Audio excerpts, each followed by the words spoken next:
Petrol की कीमत आसमान को छू रही है।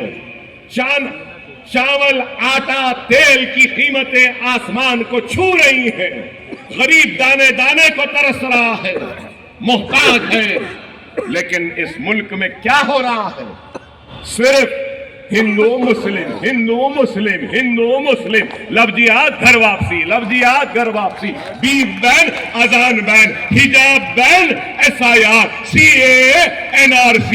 अरे आप बताओ क्या है? क्या मुल्क का मसला मुसलमान है? अरे 50,000 फिसादात में अपनी इज्जतों को खोने वालों का नाम मुसलमान है। 50,000 फिसादात के जरिए अपनी इस्मतों को खोने वालों का नाम मुसलमान है। 50,000 फिसादात में अपने आशियानों को जलता हुआ बेबसी के आलम में देखने वाले का नाम मुसलमान है। अपने बच्चों को जेलों में जाता हुआ देखने वाले का नाम मुसलमान है। अपनी शरीयत का पर हमला होता हुआ देखने वाले का नाम मुसलमान है। मसाजिदों को शहीद होता हुआ देखने वाले का नाम मुसलमान है। अरे हम लुट रहे हैं। आने वाले कल में भी अगर लुटेरे लूटते हैं तो लूटे। तुम लूटते लूटते थक जाओगे, लेकिन हम लुटते लुटते थकेंगे नहीं। देखेंगे कितना दम है मारने वाले में, देखेंगे कितनी ताकत है मारने वाले में। अरे क्या जुल्म! क्या इस मुल्क का मसला मुसलमान है? क्या इस मुल्क का मसला मुसलमानों की शरीयत है? क्या ये मुल्क का मसला क्या मुसलमान खवातीन का हिजाब है? क्या ये मुल्क का मसला मुसलमानों की इबादत गाहें मसाजिद है? क्या ये मुल्क का मसला CAA, NRC या SIR है? क्या ये मुल्क का मसला बीफ बैन है? क्या ये मुल्क का मसला अज़ा पे रोक लगाना है? नहीं मेरे भाई, ये मुल्क का मसला अगर सबसे बड़ा कुछ है तो महंगाई है, बेरोजगारी है, रोटी है, रोजी है, कपड़ा है, मकान है, खुशहाली है, तरक्की है। लेकिन क्या नरेंद्र मोदी को इस मुल्क की फिक्र है? क्या इस मुल्क की परवाह है? नहीं है। 15 लाख लाएंगे बोले, 15 लाख आए। आपसे नहीं कर रहा हूं सवाल, मोदी भक्तों से मेरा सवाल, गौ रक्षकों से मेरा सवाल है। 15 लाख लाते बोले, क्या लाए? 15 लाख नहीं लाए। लेकिन मिस्टर मोदी ने बीजेपी के खाते में इलेक्टोरल बॉन्ड्स के 6,500 करोड़ रुपए ला लिए। लाए नहीं लाए? कौन दिया, क्यों दिया? अरे मैं यहां खड़ा हुआ हूं, मुझे कोई एक पैसा नहीं दे रहा, दे रहे कोई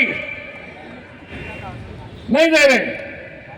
फिर मोदी को 6,500 कहां से आए, क्यों दिए?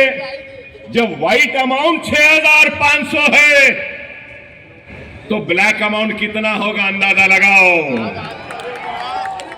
फिर बड़े ईमानदार बात करे कि बोलते मैं गरीब था, स्टेशन पे चाय बेचता था, बाद लोग कड़क चाय मांगते थे, बाद लोग नरम चाय मांगते थे, गरम चाय, ठंडी चाय।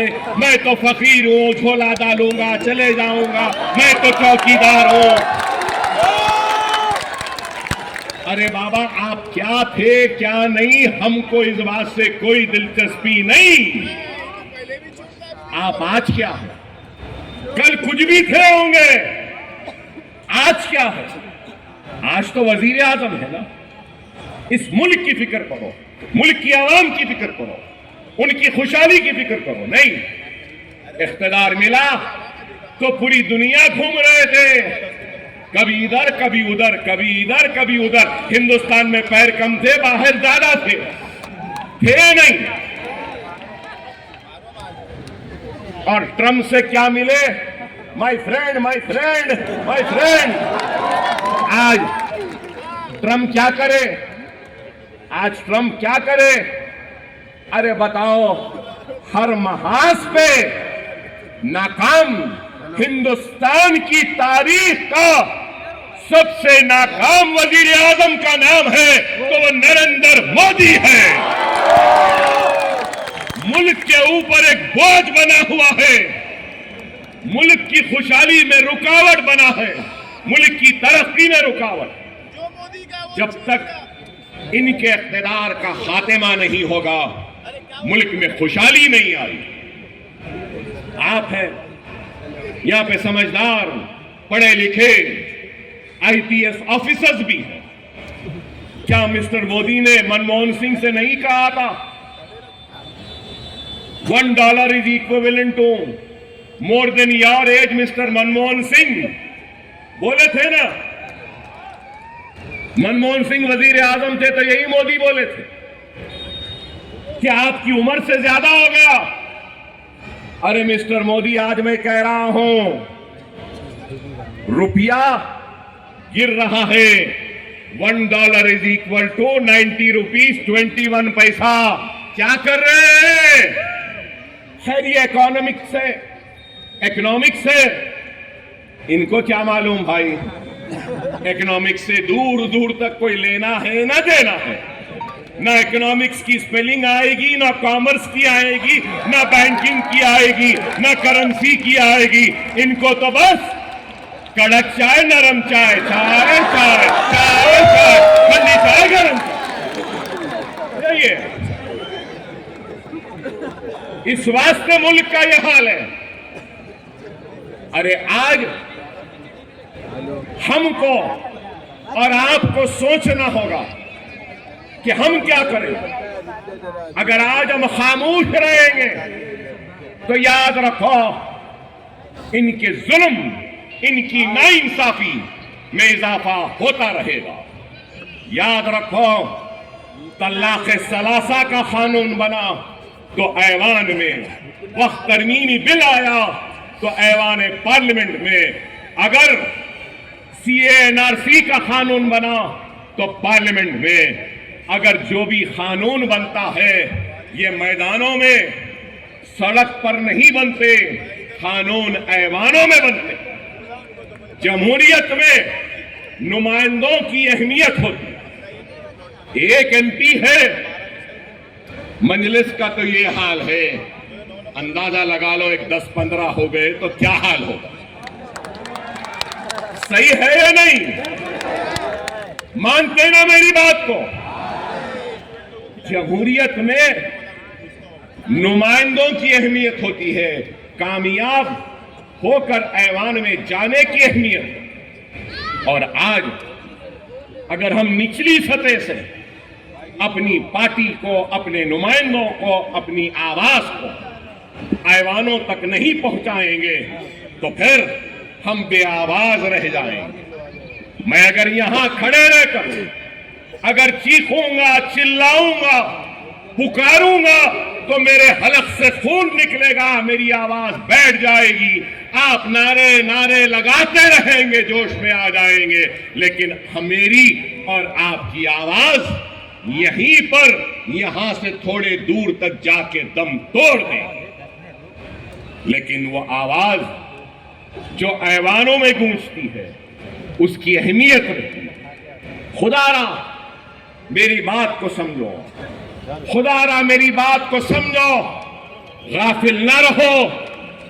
हिजाब करती हुई मेरी बहन की तड़प को महसूस करो। वो सर पे टोपी पहना हुआ मेरा भाई जिसकी टोपी को उछाला गया, उसके दर्द को समझो। दाढ़ी थी तो ट्रेन में गोली मारी गई, उसके दर्द को समझो। खुदारा मॉब लिंचिंग के जरिए हमको लोच लोच कर मारा गया, उनकी तकलीफ को समझो। वो मुसलमान जिसके सीने में दूसरे मुसलमान भाई के दुख और तकलीफ का एहसास नहीं, वो मुसलमान नहीं। मैं अगर आया हूं तो वही तड़प, वही दर्द लेकर आपके पास आया, और मैं अपनी तड़प को लेकर किसी गैर के पास नहीं गया हूं।